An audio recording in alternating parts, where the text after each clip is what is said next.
Chairman PTI का अहम फैसला। इमरान खान ने कौमी असेंबली के 9 हलकों से खुद ज़िमनी इंतखाबात लड़ने का फैसला कर लिया।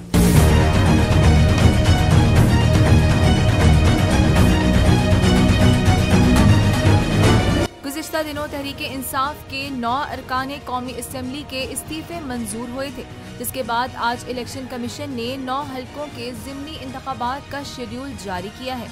ज़िमनी इंतखाब NA 22 Mardan 3, NA 24 4सदा 2, NA 31 Peshawar 5, NA 45 करम 1, NA 108 Faisalabad, NA 118 Nankana Sahib 2, NA 237 Malir 2, NA 239 Karachi 1 और NA 246 कराची जनूबी 1 में होगा।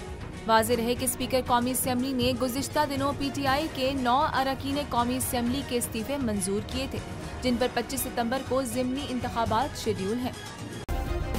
सब्सक्राइब करें और बेल दबाएं ताकि कोई खबर रह न जाए।